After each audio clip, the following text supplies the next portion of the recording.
You cannot improve what you cannot measure. So make sure that whatever you want people to do from a behavior perspective, you can measure that and report on it and hold people accountable against it. The bigger you make your base pay, people get comfortable. The majority of the people in this country are what? Lazy and not curious.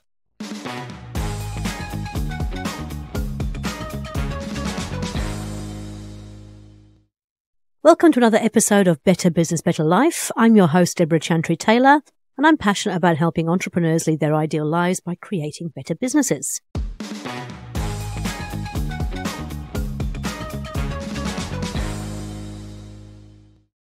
I'm a certified EOS implementer, an FBA-accredited family business advisor, and a business owner with several business interests. I work with established business owners and their leadership teams to help them live their ideal entrepreneurial life using EOS, the Entrepreneurial Operating System. My guests come onto the show to authentically share the highs and lows of creating a successful business and how they turn things around in their business to create a better business and better life. Or as in today's show, they're also experts who specialize in working with businesses. So today's guest, he has worked in sales his entire life. He started selling mainframes for IBM way back in the day. He was born in New Zealand, in Tokoroa to be exact, but was raised in the Netherlands. And he returned at the age of 26 where he met and married a Kiwi. And they have twin boys, which he says is double the fun. Today he's going to share with you the 4 key pillars of high-performing sales and marketing functions. Andrew Seerden is the co-founder and director of Fresh Perspective Sales. Welcome to the show, Andrew. Thank you, Deborah, and thank you for having me. Oh, absolute pleasure. Yeah. Now, I didn't actually mention it in the intro, but we actually met because we were both executives and residents at the Ice House. And that was how many years ago now? Oh, too long to remember. Let's not go there. But it shows we've got the scars. We've got the grey hair and all that kind of stuff too, yeah, which is great. But we actually reconnected just recently. And as soon as we reconnected, I thought, I've got to have Andrew on the show. I really want to hear a little bit about what he's been up to. And I know that you have some amazing tools and things you can share for people in business. Totally. So before we get started, tell us a bit about your story. Tell us how you got to where you are today. I'd love to. Look, like we discussed before, and like you mentioned, I used to work for IBM in the Netherlands in this case, selling mainframes, big, large, TSD, etc. in the good old days. And IBM offered me a year off, sabbatical year, after I did my MBA, which they paid for. So I said, why not? Unpaid leave. Where can I go? With my Dutch girlfriend at the time, we said, let's go to New Zealand. Went to New Zealand, knocked on IBM's head office door in the terrace in Wellington in those days. I'm talking late 1989. And within 4 weeks, I had a job offer from IBM in Wellington. So I joined them. And 4.5 years later, after they moved me up to Auckland, Compaq Computer knocked on the door and said, would you like to come and work for us? We have this particular vacancy or the vision that we need somebody to look after. And would you want to do that? So sure, I did. Was with Compaq for 10 years. And then the good old Hewlett-Packard came knocking on the door and they acquired Compaq. Long story short, I just become father of the twin boys that you referred to before, Ivor and Luca, and decided, no, this is not me. I'll take a check. So I took redundancy at that time of that merger. And HP kept knocking on my door. They said, when are you coming back? I said, well, why should I? Well, 18 months later, I was back at HP for another 4.5 years. And then when those 4.5 years were over, I actually got sick and tired of working for a large corporate, Wall Street driven, short-term thinking, no long-term planning, et cetera, et cetera. And by the way, New Zealand is a rounding error in terms of the total business of a multinational. So, look, decided to leave. And at the time, I was working with my current co-founder and other director, Greg Nunes, and we decided to set up Fresh Perspective Sales to help businesses get better at what they should be good at, revenue generating through either marketing and sales. And we've been doing this now for about 15 years. So that's in a brief summary. So I'm really fascinated, going from a very large corporate, let's face it, HP is massive, and like I said, New Zealand's a rounding error. What was it like going from that to actually starting up your own business? I've always come from an entrepreneurial background. My father always has had many businesses back in the Netherlands. Even in New Zealand, he was self-employed. My wife has 2 businesses. So I came from that entrepreneurial background. But the point is that in this country, a lot of businesses, as you probably know, and we saw that through the Ice House as well, they get to a certain stage and they plateau and they don't know how to scale from that initial startup, so to speak. And look, having worked now in these large corporates, we both know what it takes to scale a business. What are the fundamental foundational elements that you have to put in place in order to scale a business? And that's what we then bring to the table to a lot of these mid-sized or what what in global terms are small businesses in New Zealand. I have to laugh because I get a lot of US-based clients on this podcast, and they talk about small businesses. But of course, a small business in the US is, 50 to a couple of hundred people. Yes, and millions of dollars of turnover. Yeah, no, totally. Okay, and so tell us a little about your passion for sales. Like, why are we about sales? What is it that attracts you to them? Oh, look, I'm obviously an extroverted individual, but besides that, I think, I like helping people. My innate motivation, my innate drive is to help people. And, when you see organizations in this country struggle with generating revenue or scaling their business, what is it that I can do, leveraging my experiences, my skills, my gray hair, my scars? And that gives me the innate satisfaction, the intrinsic value or intrinsic reward that I get is to see people flourish. And, coming from the Netherlands, we don't have what we call in this country the tall poppy syndrome. I love seeing entrepreneurs, I love seeing individuals succeed at what they do, right? Because they risk their income, their family, their lives.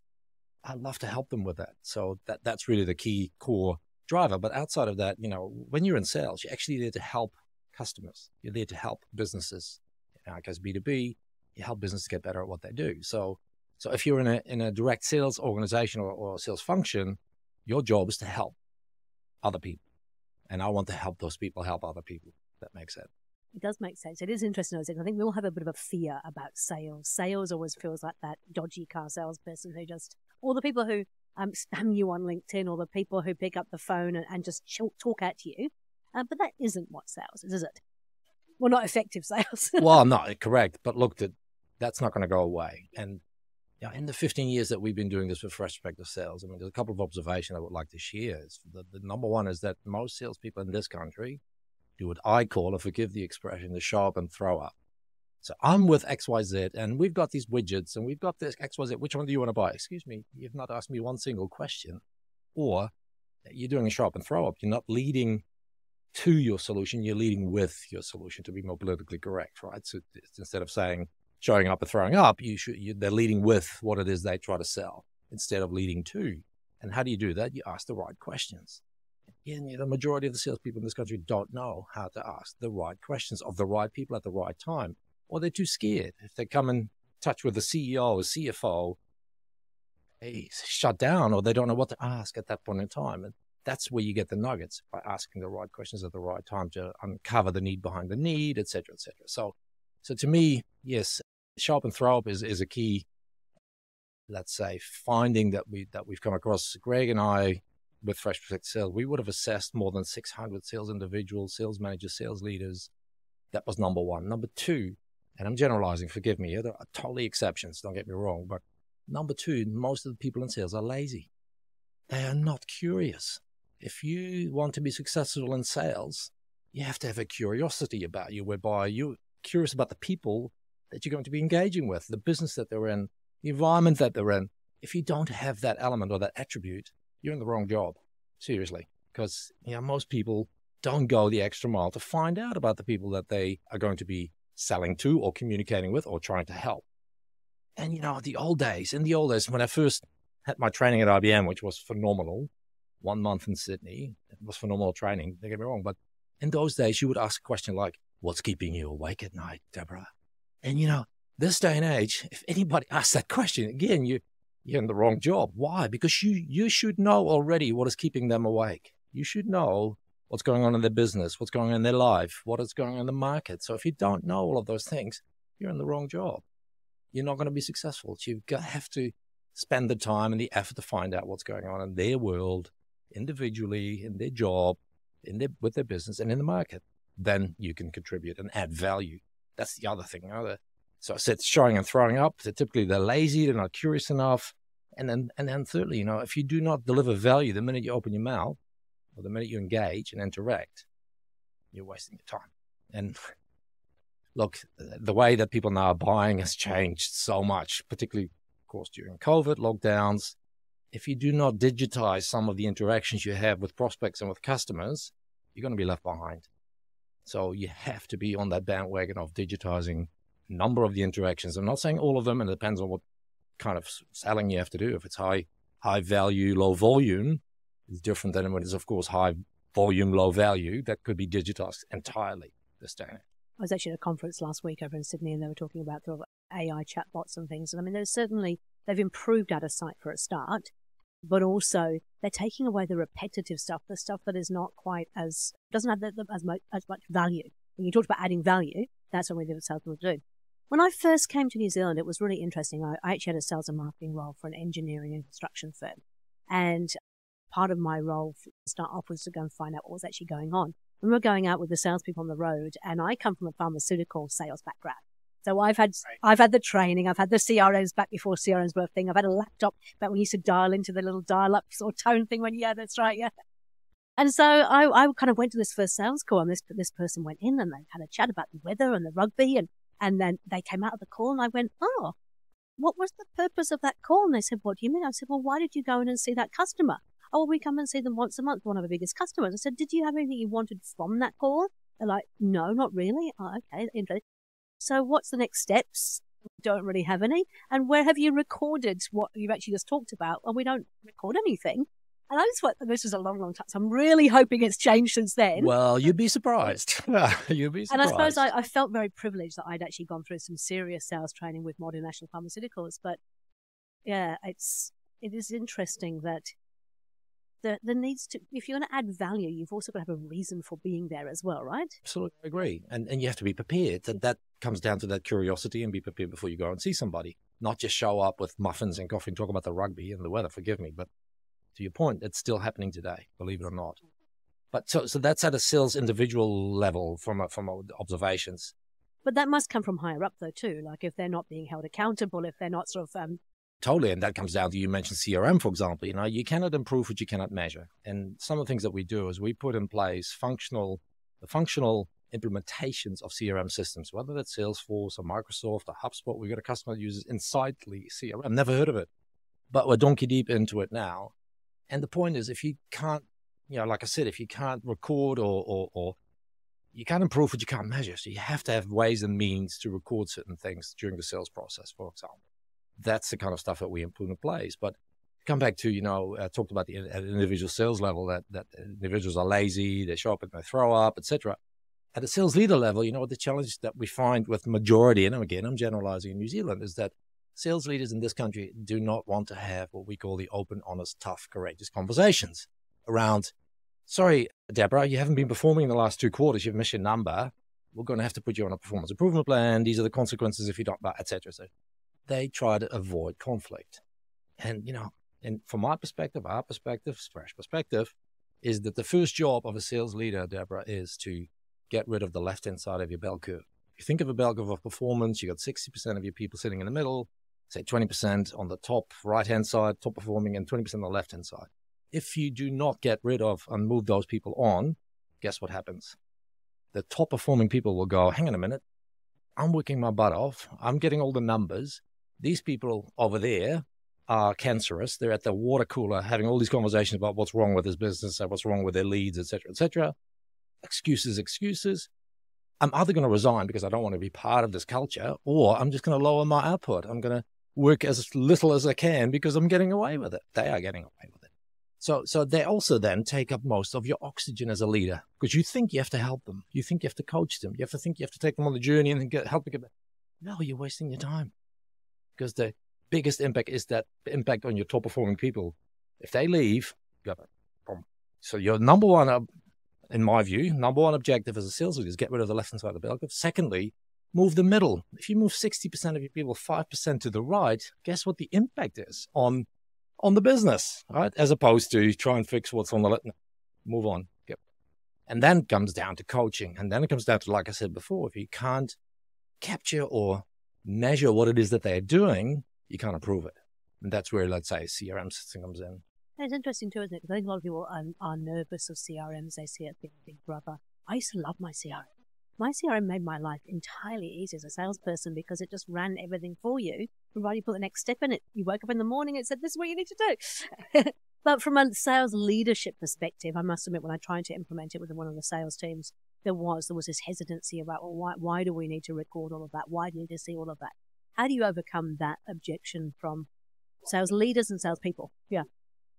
Quite simple. Yeah, no. Good question, Deborah. And you're right. There's this hesitation by sales individuals as well that they're going to be found out, or they're going to be somebody's watching over their shoulder all the time. But also sales leaders, because sales leaders will be held accountable as well, right? But the point is this: there's two elements to this around CRM implementations, and it's quite simply comes down to what we call the carrot and the stick.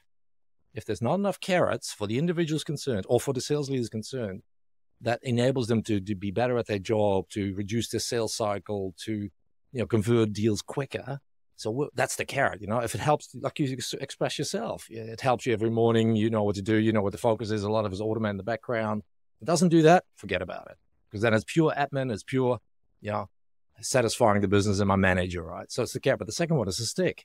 So in other words, what we have put in place in a number of businesses around, for example, sales compensation, is there are gates. We put gates in that says, if your data quality in your CRM says is not at this level, we're going to withhold your commission until you have updated or it's where it should be, right? Either the entire commission or percentage of commission. Guess what it does? It drives behavior. It drives the right behavior.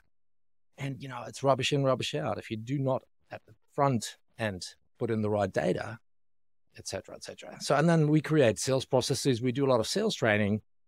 And how do you embed that behavior that you want? Because training is about changing people's behavior, typically, right? How do you embed that? How do you make sure it actually gets done? Because I don't know about you, but we've had so many experiences with external sales training companies whereby they do what we call the one and done. The one and done means they come in, you sit in there for a day, and you get blah with all this information, slide after slide after slide, and you go back to your desk, and then, okay, now what? There's no incorporation of the teachings of the learnings within either the CRM system or within the coaching methodology. We make sure when we deliver sales training, which we do, is that it actually gets embedded and that people know how they can apply it to their job day to day. Otherwise, the one and dones don't work. So, so come back to the CRM systems. We have helped implement so many different CRM systems. We're agnostic. No matter what the industry, no matter the company is, no matter what the organization is, as long as you put things in place that add to those two things, carrot and the stick. It's actually really interesting, because again, going back to my very long time ago back in the pharmaceutical sales, we actually used to have the ability to, once we visited a doctor, we were selling drugs to doctors, you could put in what you had talked about, you could put in a little bit of information, and you could pick a postcard that would then, it would be printed off from head office on a dot matrix printer, I think. It would then get sent to that doctor a day later after you visit them and said, hey, look, great to talk about blah, blah, blah, blah, blah. Looking forward to catching up, and here's where and I just thought, that it was such a sort of surprise and delight thing, because that sort of thing didn't happen, even though print on dot matrix printer, it's still something there. And I'm not sure that we do that particularly well either. See, I used to also use my CRM, not just for keeping track of the doctor's conversations, but I would record the receptionist, what her kids' names were, what their coffee was, what their dog was called, what their interests were. Yeah. And I go in and kind of go, hey, look, Andrew, lovely to see you. I bought you a flat white. And they go, how do you know I have a flat white? And it's like, well, I just remembered from last time, me and my CRM. Totally. But again, it comes back to you innately were curious about people. You were interested in people. You would ask them those questions. Most salespeople don't. They're there to sell you something. Oh, I've got to hit my quota, my target. I'm down behind on my target. I have to sell you this. There's a series of books by a guy called Bob Berg called the Go-Giver series. Have you ever seen those? So one of them is just called The Go-Giver. That was his original book. Then he went to Go-Giver Sales. And Go-Giver Sales is all about how you actually can give value then and not looking for the sale. The sale actually just happens because you've given value. People want to work with people, right? And trust you as well, because let's face it, it comes down to trust as well. If you're just here to sell me something like a car salesman, do you trust them? No, I don't. On the outset. So we said it right at the beginning, you talk about the 4 key pillars. What are the 4 key pillars of high-performing sales and marketing functions? Good question. So look, we've developed a methodology over these years whereby we would come into an organization, whether they're small, medium, large, doesn't matter, and we do an assessment around these 4 key pillars that we've come to work with. 4 key pillars are quite simply following. The number 1 pillar is what's called strategy, the strategy pillar. What is your overarching business strategy? What is it, if you've got one? Because guess what? Some businesses don't. I know. You know for a fact. But some businesses, so what's your overarching? And then what are the functional strategies? So what is your marketing and what is your sales strategy supporting that overarching business strategy? And guess what? 80%, 90% of the times, either they don't have a business strategy, but let alone a sales and marketing strategy, let alone one that actually aligns with the overarching business strategy. Because like I said to you before, things have changed dramatically out there after COVID, right? Businesses had to change the way that they would go to market or where they were selling and how they were selling. Guess what? A lot of the functional strategies, such as sales and marketing, haven't changed. This is how we've always sold. Why should we change? This is how we've always engaged. And we're different. I don't know about you. We get it. But we're different. Oh, hang on a minute. You're in this business, aren't you? Yes. Okay. So the 4 key pillars apply. Strategy number 1. If you don't have an aligned sales and marketing strategy to your arching business, you're not rowing in the same direction. You're going in the wrong direction. You're not going to get the results you deserve and that you require. That's number 1. And I wouldn't mind betting there's a lot of businesses that have not got a sales and marketing strategy. They might have a business strategy or a business plan, but they haven't actually thought about how that aligns. Because I see that with some of my clients as well, is that they have a sales plan. It's like, so how do you... you use shotgun. I'll throw some mud on the wall and hope that something sticks. You can't afford that anymore these days. You have to be laser focused. Anyway, that's the number 1. Number 2 is, funny that, the customer pillar, which is all about, so who are your customers? What is your segmentation that you do? If you think of a pyramid with your A accounts, B accounts, C accounts, what's your strategic account planning process and methodology? Have you got one? Again, most people don't, right? Well, what does that mean? It means understanding who's who in the zoo, forgive the expression, at that account level. But what market are they in? What are their challenges? What are the needs that they've got? And document that on an ongoing basis within your CRM system, not in a Word document that ends up in a drawer somewhere, right? No, it is live all the time. So that's the customer pillar. And then the 3rd pillar is the people in the functions. And that's about competencies. So for example, we developed a competency model that says if you are an individual sales contributor in this industry or in this type of role, be that BDM or, forgive the expression, hunter versus farmer, what are the typical competencies and attributes and experiences that you would look for in an individual when you hire them or when they're on board? We've assessed more than 600 people.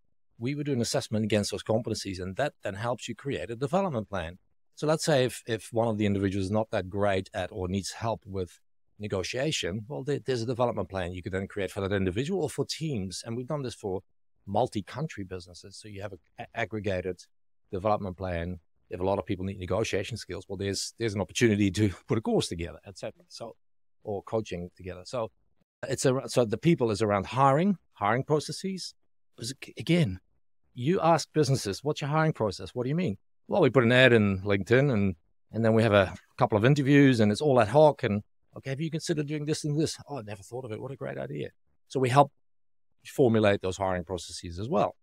Anyway, it's the hiring, the firing, it's the training, development, anything to do with people. Compensation sits in the 4th pillar, sales compensation. We call it the sales enablement pillar, Deborah, whereby that contains sales processes, CRM systems, or any systems for that matter. What are the sales enablement tools and processes that you have in place, if any? Those 4 key pillars add up to about 20 elements, individual elements that sit in those 4 key pillars. And what we then typically do, we assess of those 20 elements, number 1, which of those are important to your business today and going forward? Because not all of them are relevant depending on the industry. If you're in New Zealand versus the Southern Cross Healthcare versus the Fairfax Medi, they vary, the importance of them. Then the ones that are important, that we've identified are important to you as an organization today and going forward, which ones do you not have or are underdeveloped or need to be further developed? It gives you a heat map, quadrants. Think about right up a corner, there's 4 or 5 elements out of the 20 that need to be further developed or put in place, full stop.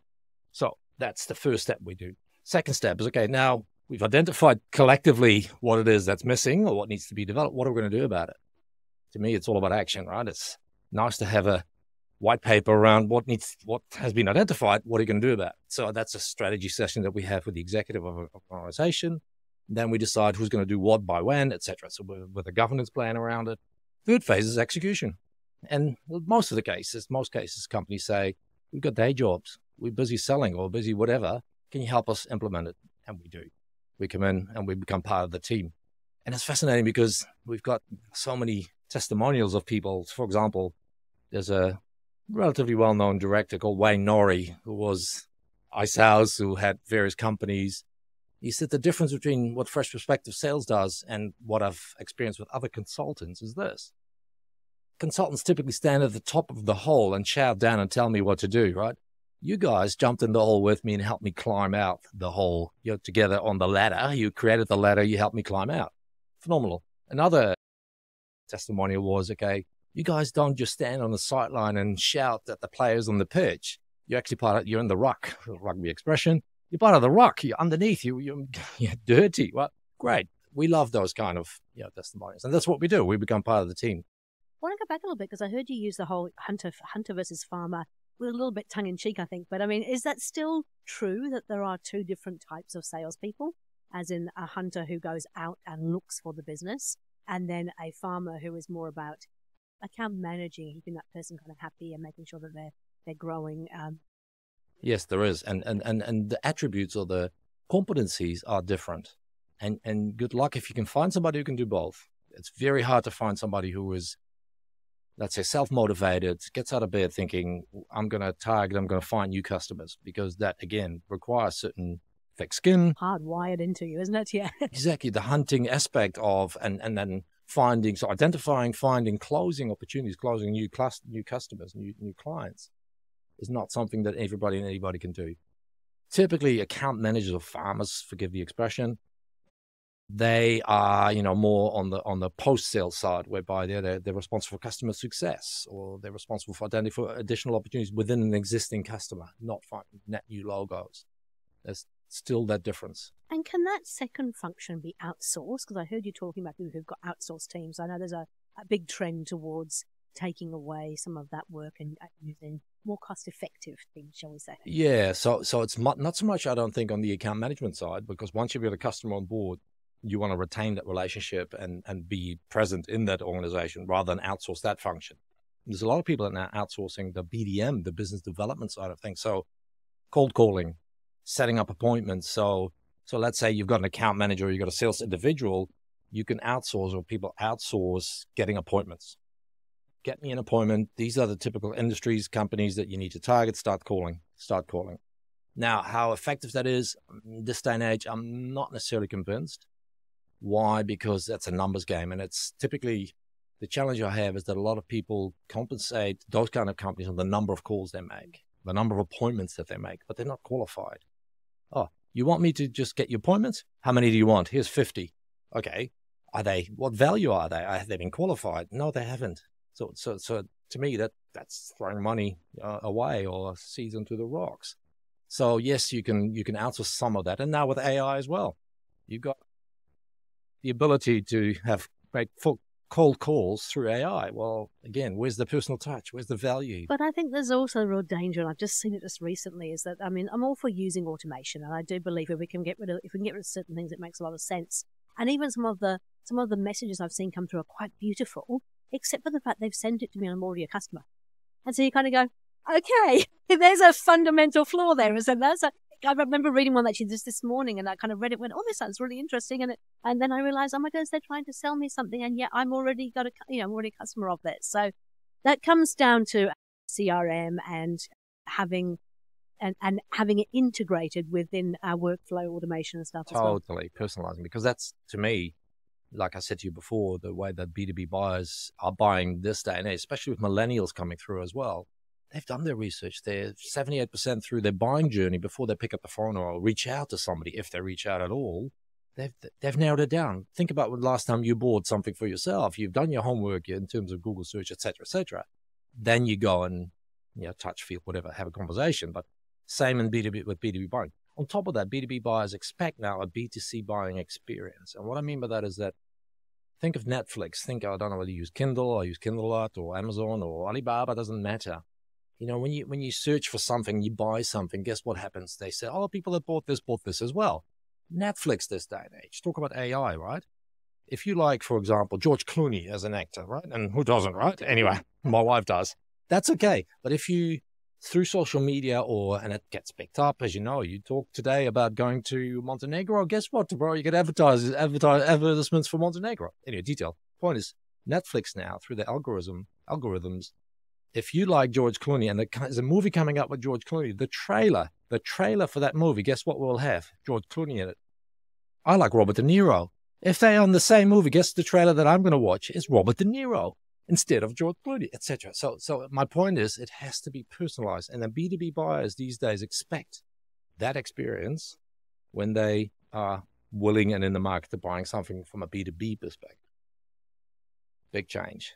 And so, for example, one implication of that is that if you think again of the pyramid, your A, B, C, and D customers, not all C and D customers, you need to put an expensive outbound in-person sales rep on. You can digitize that whole journey. And again, businesses in this country are not thinking along those lines. Oh, no, well, we have to meet face to face, but they're buying $100 a week. Well, you can't afford it. Oh, no, but this is how we've always done it, and we're different. Yeah, okay, good luck. See you later. I want to switch completely now. So we've got strategy, customer, people, and the compensation and sales enablement. I'm interested in the whole compensation side because there is, and maybe it's just me, but I've seen in New Zealand that most salespeople expect like a really big base salary and then they want compensation and commission on top of that, which is fine. Well, is it? I don't know. Maybe it's fine. Yeah, that depends, definitely. But, is there any kind of research or anything that you've seen that shows that actually having a less salary or bigger salary makes a difference, having an accelerated sales commission program versus a traditional sales? What's the trends, all of the above? How long's a piece of string? Yeah. Yeah, but again, we've got so many different examples and experiences now of how we've put together collaboratively sales compensation plans, or we call a reward architecture, an architecture whereby, depending on the behavior you want to drive within your sales function, so like coming back to if you have business development managers versus farmers versus account managers, typically a business development individual has got a higher component of their total pay at risk. Could be 50-50. In one example, we get 100% commission. Guess what? That drives behavior, trust me. Because the bigger you make your base pay, people get comfortable. And like I said to you before, I'm generalizing, majority of the people in this country are what? Lazy. Why? Because it pays the mortgage and commission is seen as cream on top. So again, we establish with those businesses, what is the behavior that you want to drive? How can you compensate for that? And there's many different ways. We call them plan types. You could be on plan type that says 50% base, 50% commission, or 80-20, 80% base, 20% commission. It's up to what the business. So it should be driven by what outcomes you want to get from that. And I suppose also the amount of the value of the products and services you're selling as well. Yeah. Totally. Because let's say if you've got long sales cycles, right, if it's 6 months, 12 months, and they have to wait for that long before they can earn commission, different conversation. But there's another element that we typically put on the table. So it's not just around what are your targets, what do you need to achieve, but also we call them specific sales objectives. So for example, if you have a new salesperson starting first 3 months, they're not necessarily going to sell much, right? So we've got specific sales objectives that they need to achieve within that period of time for them to get their commission paid, full stop. So guaranteed commission, but guaranteed only on the basis of achieving certain KPIs. Absolutely. Specific sales objectives here. Like you have to call on these 10 customers or et cetera, whatever that looks like. So yeah. Okay. And what about profitability? Because profitability often sits in the hands of the salespeople.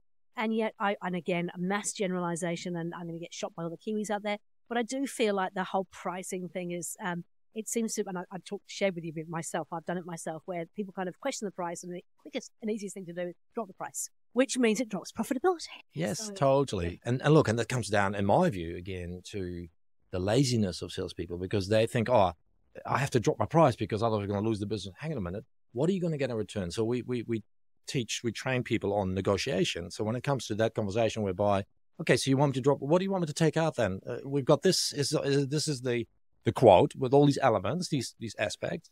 Tell me which ones you want to take out. We're happy to reduce the price, but which ones do you, no, we need to hold back it, etc. Okay, well, great. What am I going to get? And this is not what you would ask the customer, but in your mind you go, if I have to do something for that particular prospect or that customer, what am I going to get in return? So I've made the same mistake, right, in my early days at IBM. RFP responses. We got RFPs coming up the wazoo, coming out of our ears, working until 4 a.m. in the morning to get an RFP response done, a document this thick. And the point was we never got involved with putting the RFP together. We didn't have the right relationship.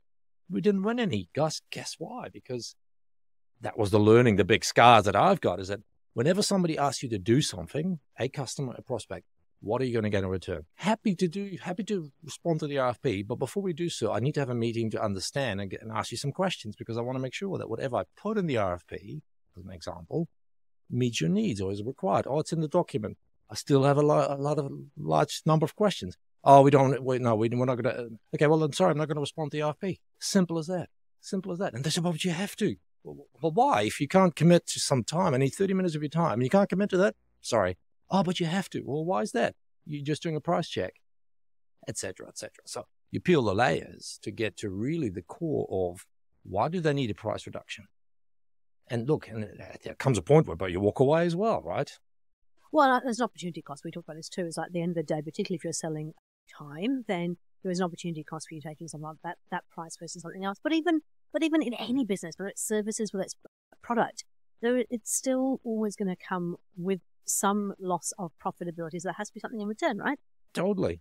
But look, and then coming back to sales compensation, there's a lot of companies that say, oh, we want to pay people on gross margin. We want to pay them commission on the gross margin. And in principle, that makes sense, right? Hey, we say revenue is vanity, cash is sanity, or profit is sanity, right? So, but a lot of businesses can't measure gross margin.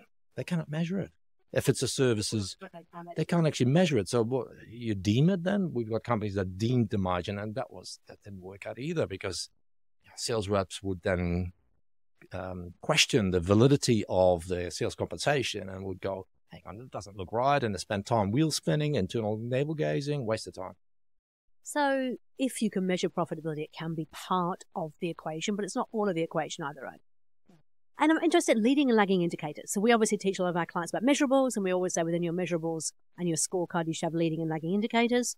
There is an element of, quantity into the funnel is going to have an ultimate thing, but it's really more about conversion that makes a difference, isn't it? Because you can keep pumping things into the funnel, but if they're not converting, it's a waste of everybody's time and effort. That's right. So leading and lagging in that aspect, in that context, is when we help people do the functional implementation of CRM systems, for example, we create dashboards. And, you've got leading indicators. For example, you're saying that you're saying in your pipeline that in the next 30 days, you're going to close these 15 opportunities, but they're still sitting in the prospecting stage. Your sales cycle typically is 6 months. So you're kidding yourself and you're kidding us by saying you're going to close these 15 opportunities in the next 30 days, and they're still sitting in prospecting, the top of the funnel, while your sales cycle is 6 months. It's wrong, right? Or we have your pipeline says you've got, say, 65 opportunities in total. Of those 65, you've got 15 with a close date in the past. They're stale. We call them stale. Or we say in your pipeline, you've got multiple sales stages, right? From prospecting to negotiation to contract signed, etc. These opportunities have been in this sales stage for more than 90 days. What are you doing about it? Right? So to your point, leading and lagging, right? Those are leading indicators. Or what's the shape of your pipeline like? And it's fascinating. In one case, we indicated to a business owner, you look at the shape of the pipeline of this individual, it's very bottom heavy. So if you think of a pipeline in this V shape, it was a lot sitting at the bottom, nothing at the top. So we said to that individual, the business owner, watch this person. He's looking for another job. And he was, because he was not putting anything in the top of the funnel. It was all the bottom to get commission, basically. Anyway, it's fascinating. But that's the point around measuring. If you want to improve things, you have to be able to measure it. Perfect.